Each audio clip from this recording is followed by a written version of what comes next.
The first time Daniel Harper saw the man, he thought he was looking into a mirror. Not because they looked exactly alike. They didn't.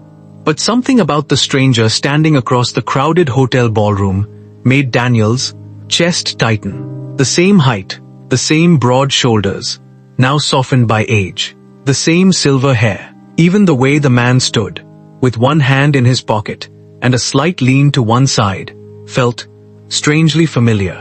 Daniel stared longer than was polite. The stranger laughed at something another guest said, then turned away and disappeared into the crowd. For a moment, Daniel considered following him. Instead, he looked down at the untouched glass of wine in his hand. "Everything okay, Dad?" His daughter Emily appeared beside him. 32 years old, successful attorney, smart, confident. The kind of woman people respected the moment she entered a room. Daniel forced a smile. "Yeah, you look like you saw a ghost. Just tired." Emily studied him. She had inherited her mother's ability to see through lies, even small ones. But after a moment, she nodded. "Long flight." Something like that. The ballroom buzzed with conversation around them. The event was a charity gala in Chicago. Emily had invited him weeks earlier. Normally Daniel would have found an excuse. Work, travel, fatigue, anything. But retirement had removed most of those excuses. 3 months earlier, after 35 years as a regional operations director for a logistics company, Daniel had walked out of his office for the last time. No applause. No overwhelming emotion. No sudden sense of freedom. Just a cardboard box. A handshake. And silence. For decades, he had believed retirement would feel like reaching a finish line. Instead, it felt like being erased. Every morning since then had looked exactly the same. Wake up, drink coffee, watch television, scroll through old emails, take unnecessary trips to the hardware store, wait for the day to end. His wife Linda had noticed. Of course she had. After 34 years of marriage, she noticed everything. "You spent your whole life working toward retirement," she'd told him one evening. Now what? Daniel hadn't had an answer. The truth was uncomfortable. He didn't know who he was without work. And maybe he never had. A burst of applause pulled him back to the present. Someone was giving a speech at the front of the ballroom. Daniel barely listened. His attention drifted, then suddenly stopped. The stranger had reappeared, this time much closer. He stood near one of the display tables, reading a brochure. Daniel felt that strange sensation again. Recognition, not of a face, of a life. The feeling made no sense, yet it wouldn't leave him alone. Before he could talk himself out of it, he crossed the room. The closer he got, the stranger looked less like him physically. Different eyes, different jawline, different features. And yet, there was something there, something impossible to explain. The man looked up. Their eyes met. For a second neither spoke. Then the stranger smiled. A calm, easy smile, as if he'd been expecting him. "Funny," the man said. "What is?" The stranger tilted his head. "You've been trying to figure out where you've seen me before." Daniel laughed nervously. "Was it that obvious?" "A little." Daniel extended a hand. "Daniel Harper." The man shook it. His grip was firm, confident, comfortable. "Michael. Nice to meet you." "You too." For a moment, they simply stood there. Two men in their late 50s. Complete strangers. Yet Daniel felt oddly unsettled. Almost exposed. As if Michael somehow knew things about him. Things he barely admitted to himself. "You from Chicago?" Daniel asked. "No. Business?" Michael smiled again. "Something like that." The answer was vague, yet Daniel didn't press. Instead they talked. At first about ordinary things. The city, the weather, travel, retirement. And that's when the conversation shifted. "You retired recently?" Michael asked. 3 months ago. "How's it going?" Daniel opened his mouth, automatically preparing the standard answer. "Great. Relaxing. Enjoying life." But for some reason, he couldn't say it. "Honestly?" Michael nodded. "I'm not sure I know what to do with myself." The words surprised even him. Michael seemed unsurprised. "What did you always want to do?" Daniel laughed. "I don't know anymore. That's different." "What is?" "Not knowing what you wanted, and forgetting." The sentence landed harder than it should have. Daniel stared at him. Michael looked away toward the ballroom windows. Chicago's skyline glowed against the night. Then Michael said something that made Daniel's stomach drop. "Did you ever finish the novel?" Daniel froze. The room suddenly felt silent, cold. His heartbeat quickened, because there was only one novel, one dream, one secret. A manuscript he'd abandoned 35 years earlier. A dream he had never told anyone at this event. And certainly not this stranger. Slowly, Daniel looked at him. "How do you know about that?" Michael met his eyes. His expression didn't change, but something in it felt almost sad, as if he already knew what came next. And after several seconds, he quietly answered, "Because once upon a time." He paused. "I made a different choice than you did." Daniel stared at Michael, certain he had misheard him. The noise of the ballroom returned all at once. The clinking glasses, distant laughter, the low hum of conversation, but it sounded far away, as if he were underwater. "What does that mean?" Daniel asked. Michael took a sip from his drink. "It means exactly what it sounds like." Daniel laughed uneasily. "No, it doesn't." "You're right." Michael glanced toward the window. "It doesn't." For several seconds neither man spoke. Daniel's mind raced. "Different choice than you did." It was a ridiculous thing to say. Yet something about Michael's calmness made it impossible to dismiss. "You know," Daniel said carefully, "there are probably thousands of people who started writing novels when they were young." Michael smiled. "There were 6 chapters." Daniel's pulse quickened. "You kept them in a blue binder." Daniel said nothing. The main character was a mechanic named Ben. A chill ran through him, and chapter 4 was terrible. Michael laughed softly. "You rewrote it 8 times. Daniel felt his mouth go dry. No one knew those details. Not even Linda. Not Emily. Not his closest friends. The binder had spent decades hidden inside an old storage box in his attic. "What is this?" Daniel whispered. Michael looked at him for a long moment. Then he asked a question. "Do you remember June 14th, 1989? The date hit Daniel like a forgotten song. Of course he remembered. 21 years old, fresh out of college. The summer everything changed. The summer he made what he had always believed was the responsible choice. His father had arranged an interview at a logistics company. Stable salary, benefits, career growth, security, the exact kind of future his family admired. At the same time, Daniel had received acceptance into a prestigious creative writing program in New York. A dream, an uncertain one. His father hated the idea. His mother worried constantly about money. His friends called it risky. Linda, who was still his girlfriend back then, had simply told him she would support whatever decision he made. But support wasn't certainty, and certainty was what Daniel chose. He took the job. He told himself it was temporary. A year or 2. Then he'd return to writing. But 1 year became 5. 5 became 10. Then came marriage, mortgage payments, children, promotions, responsibilities. The dream quietly disappeared. Not all at once. Just little by little. Until one day he stopped mentioning it. Stopped thinking about it. Stopped believing it had ever mattered. Michael watched him carefully. "You remember?" Daniel nodded. "Everybody has moments like that." "Not like that." "What are you talking about?" Michael set his glass down. "Most people think their lives are shaped by hundreds of major decisions." He shook his head. "Usually it's 1 or 2. Daniel felt uncomfortable. The conversation was becoming increasingly strange. "Who are you?" Michael didn't answer immediately. Instead, he pointed toward a photograph hanging on the ballroom wall. A black and white image of downtown Chicago decades earlier. "Do you know what regret really is?" Daniel frowned. "No. It's not pain." Michael's voice was quiet. "It's not failure either." He paused. "It's curiosity." Daniel said nothing. Michael continued. "Regret is spending years, wondering who you might have been." The words landed with unexpected force. Because Daniel had wondered. More than he admitted. Late at night. During long drives. During sleepless hours after retirement. He had imagined different versions of himself. Versions he never discussed with anyone. Versions he considered childish fantasies. "What happened to the writing program?" Michael asked. Daniel shrugged. "I never went." "I know." The answer came so quickly that Daniel noticed. Michael noticed too. For the first time, something uncertain flashed across his face, as though he had almost said too much. Before Daniel could question him, Emily appeared again. "There you are."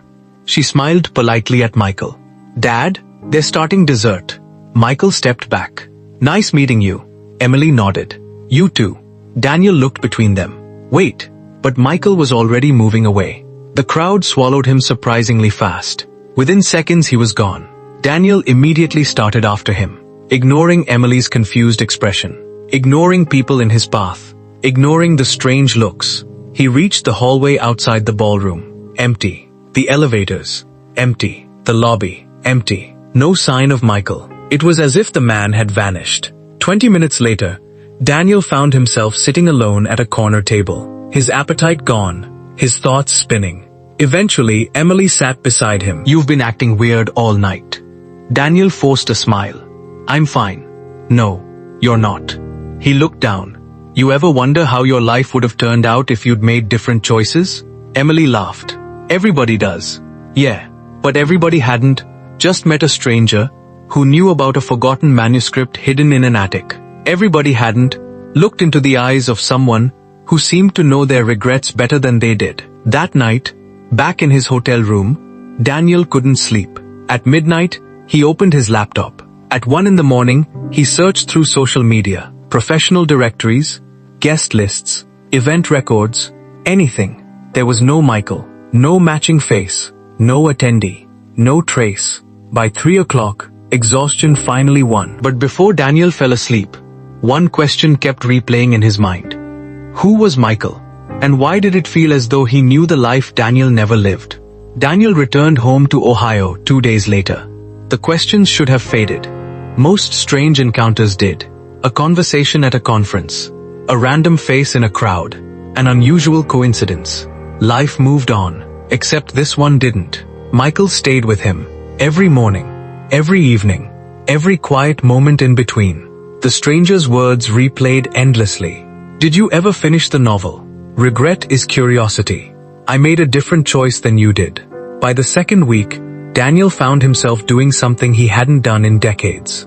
He climbed into the attic. The space smelled of dust, old wood, and forgotten years. Sunlight filtered through a small window, illuminating rows of boxes stacked against the walls. Christmas decorations, Emily's childhood toys, tax records, old furniture, fragments of a life. Daniel moved slowly between them until he found the box. A plain cardboard box with faded black marker on the side. College. His heart beat harder than it should have. He knelt and opened it. Textbooks, photographs, letters, and beneath them, the blue binder, exactly where he'd left it. Daniel stared at it for several seconds. The cover was bent. The plastic sleeve had yellowed with age. Dust coated the edges. 36 years. 36 years since he had touched it. Slowly, he opened it. The first page appeared. The Long Road Home, by Daniel Harper. Age 21. The words felt like they belonged to someone else. Someone younger. Someone hopeful. Someone who believed his future could still become anything. Daniel carried the binder downstairs. Linda found him sitting at the kitchen table an hour later, reading. Not scrolling on his phone. Not watching television. Reading. She stopped in the doorway. "What is that?" Daniel looked up. For a moment he seemed embarrassed. Then he slid the binder toward her. Linda stared. Her eyes widened slightly. "Oh my God. What? You still have it?" Daniel smiled weakly. "Barely." She sat beside him, carefully flipping through the pages. "I haven't seen this in forever." "You've seen it?" "Of course." Daniel blinked. "You never told me." Linda laughed softly. "You never asked." The answer surprised him. Maybe because it was true. There were entire chapters of his own life he had stopped asking about. Entire versions of himself he had quietly buried. Linda continued reading. After a few pages, she smiled. "This is actually good." Daniel rolled his eyes. "No, it isn't." "It is. It needs work." "It needed work in 1989. She pointed to the pages. "It still has something."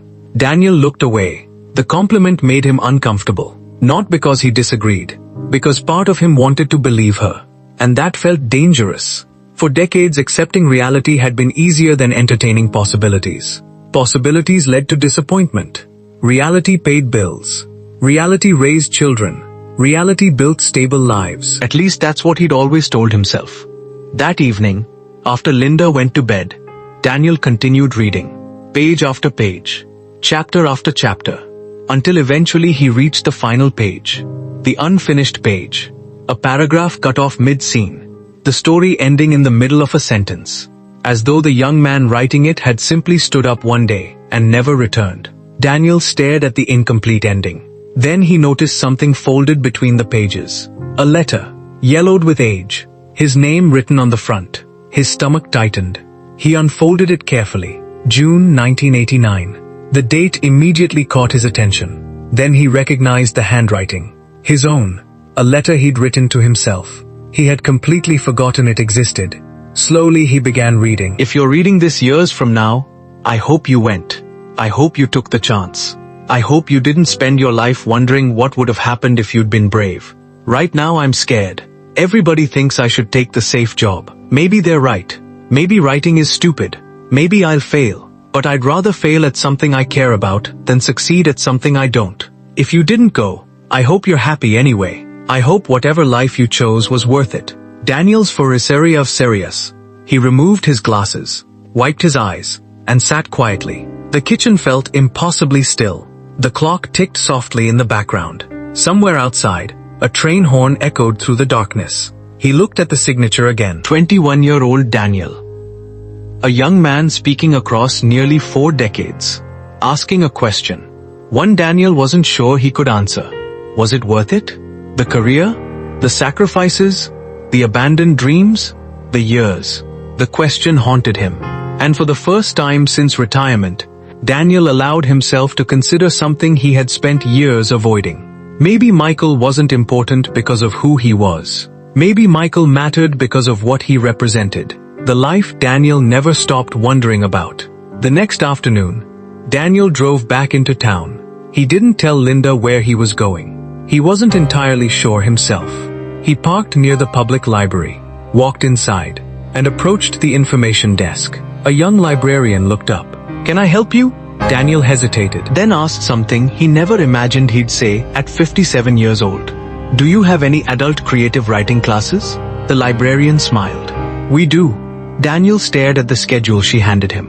6-week workshop. Thursday evenings. Starting next week. His heart began beating faster. Not from fear, from something he hadn't felt in years. Possibility. Then his phone buzzed. A text message. Unknown number. Daniel frowned. He opened it. The message contained only one sentence. No greeting.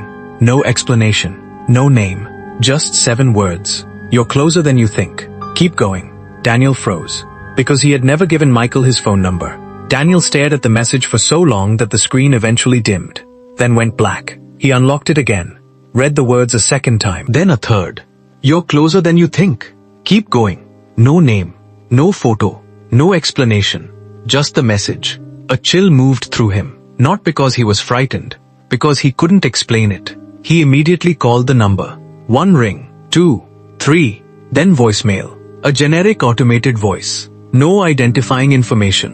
He hung up and tried again. Same result. By the time he reached his car, he had convinced himself there had to be a rational explanation. Someone from the gala. A joke.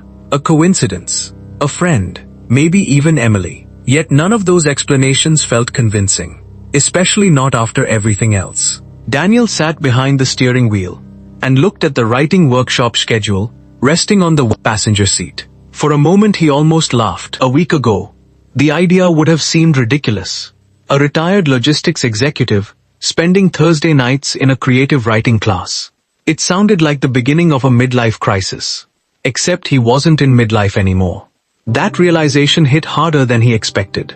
At 57, there were probably more years behind him than ahead of him. The thought lingered during the drive home, and later that night, and throughout the following week.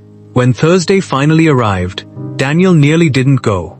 The excuse came easily. Traffic, fatigue, dinner plans, the weather. For 35 years he had become an expert at finding reasons not to do things that scared him. At 6:30, he was still sitting in his recliner. At 6:45, he was still there. At 6:50, Linda walked into the living room. "You leaving?" Daniel looked up. "What?" "The class." He blinked. "You remembered." Linda smiled. "You talked about it every day." I did not. You absolutely did. Daniel opened his mouth, then closed it. Because she was right. Without realizing it, he had mentioned it constantly. The workshop, the instructor, the possibility, the fear. Linda grabbed her purse from the counter. Well, Daniel looked at the clock. 6:52. The class started at 7. His stomach tightened. What if I'm terrible? Linda laughed. What if you are? The answer irritated him. She could tell. Daniel. Her voice softened. When Emily learned to ride a bike, how many times did she fall? A lot. And what did you tell her? Daniel looked away. Linda waited. Eventually he sighed. I told her falling wasn't the important part. Exactly. Daniel shook his head. That's different. No, she smiled. It's really not. 10 minutes later, he was walking into the library. The classroom was smaller than he expected. 12 people. A circle of chairs. Coffee in the corner. Most were younger than him. A few older. One woman looked barely 30. Another man appeared to be in his 70s. Daniel immediately felt out of place. Then he noticed something surprising. Everyone else looked nervous too. The instructor introduced herself as Sarah Mitchell. Early 40s. Warm smile. Confident voice. The kind of person who made strangers feel comfortable quickly. After introductions, she asked a simple question. Why are you here? The answers varied. One woman wanted to write family stories for her grandchildren. A retired teacher dreamed of publishing a mystery novel. A young father hoped to improve his storytelling skills. Then Sarah looked at Daniel. What about you? Every face turned toward him. For a second he considered giving a safe answer. Something simple. Something forgettable. Instead he heard himself say, I think I'm here because I abandoned something important. The room became quiet. Daniel immediately regretted saying it. But Sarah simply nodded. That's a good reason. For the next 2 hours they wrote, shared, listened, learned, and something unexpected happened. Daniel enjoyed himself. Not just a little, deeply, completely. The hours disappeared. For the first time since retirement, he stopped thinking about time, stopped checking his watch, stopped counting the minutes until he could leave. When class ended, people lingered, talking, laughing, exchanging ideas. Daniel found himself smiling more than he had in months, maybe years. As he gathered his things, Sarah approached. You've written before. It wasn't a question. Daniel looked surprised. A long time ago. I can tell. He laughed. I'm rusty. Maybe. She tilted her head. But there's something there. The exact phrase Linda had used. Daniel suddenly felt embarrassed. As if everyone could see a version of him he had spent decades hiding. Outside, the parking lot was nearly empty. The night air felt cool, fresh. Daniel unlocked his car, then stopped. Something caught his attention. A folded piece of paper, tucked beneath his windshield wiper. His smile vanished. Slowly, he removed it, looked around. The parking lot was empty. No one nearby. No sign of who left it. He unfolded the paper. A single line had been written across the center. The handwriting was unfamiliar, but the message wasn't. The novel ends differently this time. Daniel's heartbeat quickened. His eyes moved across the words again and again. Then something on the back caught his attention. An address. Written neatly in black ink. An address located nearly 3 hours away. In a small town outside Indianapolis. Beneath it were 4 more words. Come if you want answers. Daniel stood alone beneath the parking lot lights. The paper trembling slightly in his hand. For the first time, he began wondering if Michael wasn't just connected to his past. Maybe somehow, he was connected to his future too. Daniel didn't tell anyone about the note. Not Linda. Not Emily. Not even himself. At least not honestly. For 3 days, the folded paper remained in his jacket pocket. He carried it everywhere. Each morning he told himself he would throw it away. Each evening he found another reason not to. The address sat in the back of his mind, like a splinter. Small, persistent, impossible to ignore. By Sunday afternoon, curiosity finally won. I think I'll take a drive tomorrow, he told Linda during lunch. She looked up from her coffee. Anywhere specific? Daniel hesitated. Just out west. Linda studied him. 34 years of marriage had taught her how to recognize when he was withholding something. But she also knew when not to push. She nodded. Have fun. The next morning, Daniel left before sunrise. The highway stretched ahead beneath a grey sky. Cornfields rolled past in endless rows. Small towns appeared and disappeared. Gas stations, churches, water towers, fragments of ordinary American life. For most of the drive, he questioned his own sanity. What exactly was he expecting? A prank? An explanation? A stranger named Michael waiting with answers? The entire situation sounded absurd when he forced himself to say it out loud. And yet he kept driving. 3 hours later, his GPS announced the final turn. The road narrowed. Trees thickened.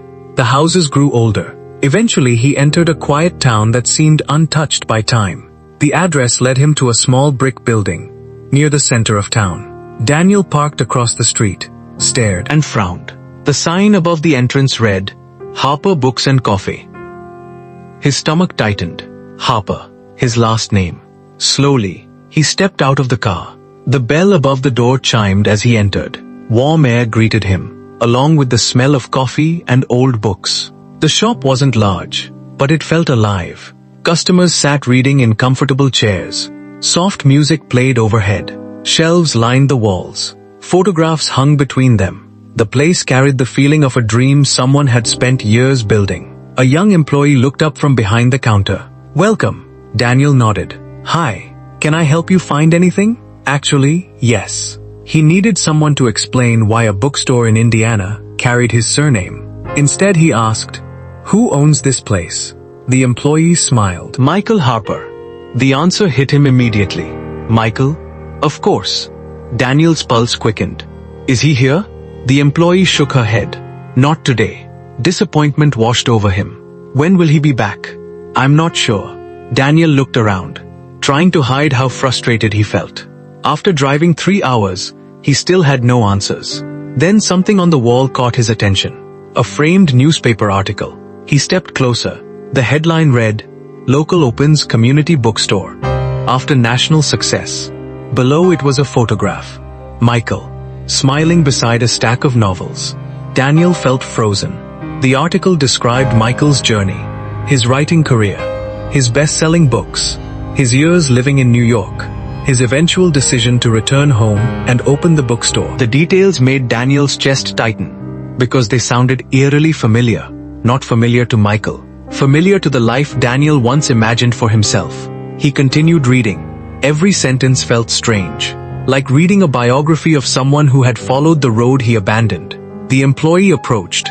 Big fan? Daniel looked at the photo. I don't know. She laughed. He's a good guy. How long have you known him? 5 years. She smiled. Changed my life, actually. Daniel glanced at her. What do you mean? He hired me when I was struggling. Her expression softened. He does that a lot. Daniel nodded slowly. The conversation left him unexpectedly emotional, because the more he learned about Michael, the more impossible it became to dislike him. That would have been easier. Much easier. Instead, Michael appeared to be exactly the kind of man Daniel respected. Thoughtful, creative, generous. The kind of man Daniel might have become. The thought lingered as he wandered deeper into the bookstore. Then he saw it. A display table near the back. 5 novels. All written by Michael Harper. Daniel picked one up. The author's photo on the back cover stared at him. Calm eyes, silver hair, the same familiar smile. And beneath the photo was a short biography. Michael Harper lives in Indiana with his wife Claire. His work explores regret, identity, and the lives people might have lived if they had chosen differently. Daniel read the final sentence twice, then a third time. A sudden feeling settled over him. Not fear, recognition. As though every clue had been pointing here from the beginning. He purchased the book, ordered coffee, and sat near the window. The first chapter hooked him immediately. Not because it was brilliant, though it was. Not because it was emotional, though it was. But because the protagonist felt familiar. Painfully familiar. A young man standing at a crossroads, forced to choose between safety and passion. Daniel kept reading, his pulse slowly increasing. Then, halfway through the chapter, he reached a line that made him stop breathing. The character's name was Daniel, not Ben, not another name. Daniel. And the opening scene described a blue binder. The same blue binder still sitting on his kitchen table at home. Daniel stared at the page, the coffee forgotten, the bookstore disappearing around him, because suddenly he wasn't sure this was coincidence anymore. And on the dedication page, hidden before the story began, were 8 simple words, for the version of me who stayed behind. Daniel didn't move for a long time. The bookstore kept breathing around him, cups clinking, soft footsteps, the rustle of pages, but he wasn't really inside it anymore. He was inside the book. Or worse, the book was inside him. He turned back to the page, read the line again, for the version of me who stayed behind. His throat tightened. Slowly, carefully, he closed the novel, like it might break if he didn't. Can I help you find anything else? The voice snapped him back. The same employee stood nearby, smiling politely. Daniel hesitated. I think I just need a minute. She nodded and walked away without question. That alone unsettled him more than anything else. People here didn't question things. They just accepted them, as if this place already knew what he was going to do before he did it. Daniel stood up, walked toward the back of the store, past shelves of books, past framed photos, past a quiet corner where someone had left a half-finished cup of coffee like they were coming right back. At the far end, there was a small office door, half open, light spilling through. He stopped. His hand hovered near the frame. Then, "Don't stand there like you're waiting for permission." The voice came from inside. Calm. Familiar. Daniel stepped in. Michael Harper sat behind a wooden desk. Not surprised. Not shocked. Just waiting. Like this was a meeting already scheduled in a life Daniel hadn't agreed to yet. Daniel shut the door behind him. "You wrote a book about me." Michael leaned back slightly. "I wrote a book about a choice." "That's not an answer." "It is. You just don't like it." Silence. Daniel placed the novel on the desk. "Why is my name in it?" Michael looked at it for a moment, then back at Daniel. "Because I needed you to see it." "See what?" Michael exhaled slowly. "The life you left behind doesn't disappear. It just continues without you." Daniel felt something cold settle in his chest. "That's not possible." Michael tilted his head. "You think your life is the only one that gets to become real?" Daniel let out a short laugh. "This is insane, is it?" Michael stood up and walked to the window. Outside, the bookstore looked normal, ordinary, peaceful, but nothing about this moment felt ordinary anymore. "You think I tracked your attic?" Michael said quietly. "Flew to Chicago, memorized your manuscript, followed your life for decades, just to, what? Mess with you?" Daniel didn't answer, because part of him had already stopped believing that version. Michael turned back. "I didn't find you at the gala by accident." Daniel's voice dropped. "Then how?" Michael paused. For the first time, uncertainty flickered in his expression. "I remember you." That sentence landed heavier than anything before it. Daniel shook his head. "No." Michael stepped closer. "I remember sitting where you are right now, except I made a different choice." He pointed toward Daniel. "And I remember watching you become the version of me that didn't." Daniel felt dizzy. "This is not real. Then why did your life feel unfinished even when everything was successful?" The question cut too deep. Daniel stepped back. "I had a career, a family, a life." Michael nodded. "Yes." Then, softer. "And still you came here." That silence again. Thick, uncomfortable, truth-shaped. Daniel's voice cracked slightly. "Are you saying you're me?" Michael didn't answer immediately. Instead, he walked to a shelf, pulled out another book, opened it. Inside was a photograph. Daniel leaned in despite himself. It was him, older, sitting at a desk, writing. Not the man he had become. The man he had almost become. Daniel's breath caught. "No." Michael closed the book gently.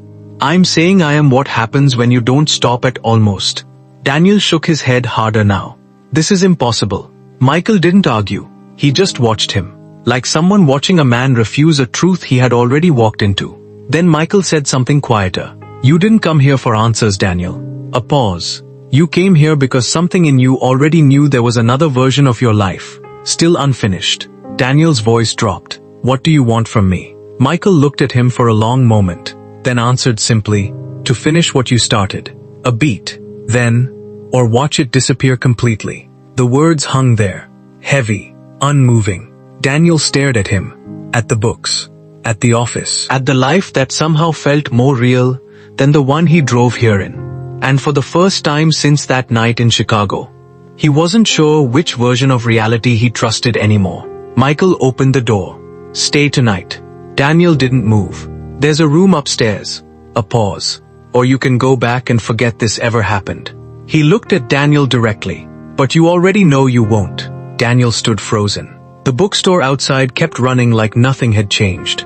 But inside that small office, everything already had. Michael stepped out, leaving Daniel alone with the only choice that actually felt like a choice. And for the first time, Daniel realized the scariest part wasn't meeting him. It was the possibility that Michael wasn't here to change his life. He was here to complete it. Daniel didn't sleep that night. The room upstairs was simple. A bed, a lamp, a window looking out over the quiet street. Normal things. But nothing about his mind was normal anymore. Every time he closed his eyes, he saw the book again. His name on the page. The blue binder. The sentence that shouldn't exist for the version of me who stayed behind. Around 3:12 a.m., he gave up pretending to rest. He got dressed and went downstairs. The bookstore was dark, silent, except for one light at the far end. Michael was there, sitting at the same desk, reading, as if he had never left. "You're awake?" Michael said, without looking up. Daniel stopped in the doorway. "I couldn't sleep." Michael nodded. "Neither could I. The first time I came here." Daniel frowned. "The first time?" Michael closed the book slowly. "Yes." A long silence followed. Then Daniel finally asked the question that had been building in him since Chicago. "What are you?" Michael looked at him, not offended, not amused, just tired. "That's the wrong question." "Then what's the right one?" Michael stood up, walked to the center of the room, and said something that made the air feel heavier. "How many versions of your life do you think you've lived already, without noticing?" Daniel almost laughed. "None." Michael shook his head. "That's what everyone believes." He pointed gently toward Daniel. "But you've lived at least two." Daniel frowned. "What are you talking about?" Michael walked slowly between the shelves. "When you chose the safe job, you didn't just choose a career." A pause. "You chose a version of yourself that slowly erased another one." Daniel felt something tighten in his chest. "That's not how reality works." Michael turned. "Isn't it?" He picked up a book from the shelf, opened it. Inside was a page that wasn't printed. It was handwritten. Daniel stepped closer without realizing. The handwriting, it was his. Not past him. Not a copy. His. The words described a life he had never lived. Publishing a novel at 32. Moving to New York. A failing marriage. A second chance in his 40s. A bookstore. A town. A name he didn't recognize. Until he did. Michael Harper. Daniel stepped back. "This is fake." Michael didn't respond. Instead he asked softly. Daniel's voice rose. "All of it?" Michael nodded slowly. "That's what I used to say too." Silence swallowed the room again. Michael placed the book down. "Look, I didn't come here to convince you of physics." He exhaled. "I came here because you're at the point where the two versions of your life start to overlap." Daniel shook his head. "I have a wife. A daughter. A life." "Yes." Michael didn't deny it. "And in the other version?" Daniel hesitated. Michael answered for him. "You left before you built it." That hit harder than anything else. Daniel's voice dropped. "So what? I'm supposed to believe I've been living a split life?" Michael stepped closer. "I'm saying regret isn't just memory. A pause. It's a parallel that never stopped existing in you." Daniel looked down. His hands were shaking slightly now. "You're insane." "Maybe." Michael didn't argue. But then he added, "Or maybe you're just seeing what you've avoided for 30 years. A long silence. Outside, a car passed. Distant. Normal. Human. Grounding. Daniel clung to it. Then he asked quietly, "If this is real, why now?" Michael looked at him for a long time, then said, "Because at 57, people stop asking what if." A pause, and start living whatever is left without resistance. He stepped back, and that's when it becomes permanent. Daniel swallowed.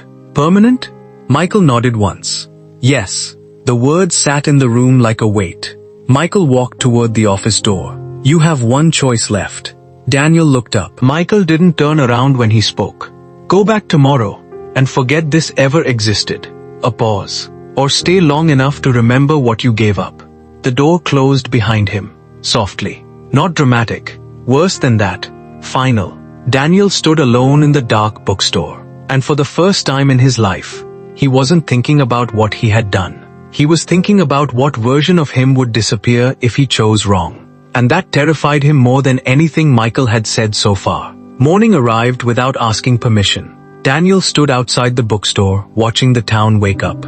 It looked the same as it had yesterday. Same streets, same quiet rhythm, same normal people starting normal days. And yet nothing about Daniel felt normal anymore. Inside his pocket was the blue printed receipt from the bookstore. Proof he had been here. Proof Michael existed. Or at least, something that looked like proof. The rational part of his mind was screaming, leave, drive away, forget everything. But another part, quieter, deeper, more persistent, kept replaying one sentence. You're closer than you think. The bookstore door opened behind him. Michael stepped out. No dramatic entrance. No urgency. Just presence. You didn't leave, Michael said. Daniel didn't turn around. I don't know what I'm supposed to do with any of this. Michael stood beside him. Neither did I. That made Daniel finally look at him. Michael's face wasn't victorious. Wasn't manipulative. It looked tired. Like someone who had carried this conversation for a very long time. Daniel swallowed. If I stay here, what happens? Michael glanced toward the street.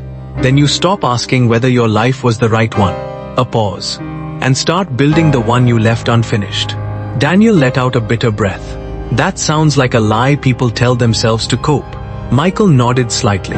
Maybe. Silence stretched between them. Then Daniel asked the question he had been avoiding since Chicago. If I leave, what happens to you? Michael didn't answer immediately. Instead, he looked at Daniel carefully, like he was choosing honesty over comfort. You won't remember me the way you do now. Daniel frowned. That's not an answer. It is, Michael said quietly. It just isn't one you like. A long pause. Then Michael added, the version of you that returns home doesn't carry this place forward. Daniel felt something tighten. So I forget this. Michael nodded. Yes. And you? Michael looked at the bookstore. At the shelves. At the quiet life inside. I stay where I've always been. That sentence landed differently. Not supernatural. Not dramatic. Just final in a way Daniel couldn't fully explain. Daniel stepped back. You're saying this whole thing only exists if I stay? Michael didn't correct him. Didn't confirm it either. Just said, I'm saying choices don't just change direction. A pause. They change what continues with you. The wind moved through the street. Cold. Real. Daniel looked down at his hands. Rough. Old. A man who had lived a full life. And still somehow felt unfinished. I don't know who I am without the life I built. Daniel admitted quietly. Michael nodded. That's because you built it so well you stopped checking if it was yours. That hit harder than expected. Daniel laughed once. Small. Empty. Then stopped. Because it wasn't funny. It was accurate. He looked at the bookstore again. At the warm light inside. At the quiet possibility of something different. Then he asked, if I stay, do I lose my family? Michael didn't answer immediately. When he did, his voice was softer. You don't lose them. A pause. But they will only exist in the version of you that returns to them unchanged. Daniel's throat tightened. So I either lose this, or lose them in some way. Michael didn't deny it. Just said, that's what real choices feel like when they finally matter. A long silence followed. Inside the bookstore, a bell rang as someone entered. Life continued. As if nothing cosmic was happening just outside the door. Daniel looked at Michael.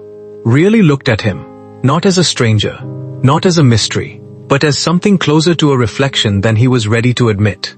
What would you do? Daniel asked. Michael gave a faint smile. I already did. That was the moment Daniel finally understood. This wasn't about time travel, or duplicates, or impossible physics. It was something worse, and simpler. A life built from choices that kept splitting the same man into different versions until only one could continue forward clearly. Daniel took a long breath, then stepped toward the bookstore door. Michael didn't stop him, didn't follow, didn't speak, just watched. Daniel placed his hand on the handle, paused. For the first time in decades, he wasn't afraid of failure. He was afraid of erasure, of becoming the version of himself who never asked again. Behind him, Michael said one last thing. Whatever you choose, don't pretend it didn't matter. Daniel closed his eyes, then opened the door, and stepped inside.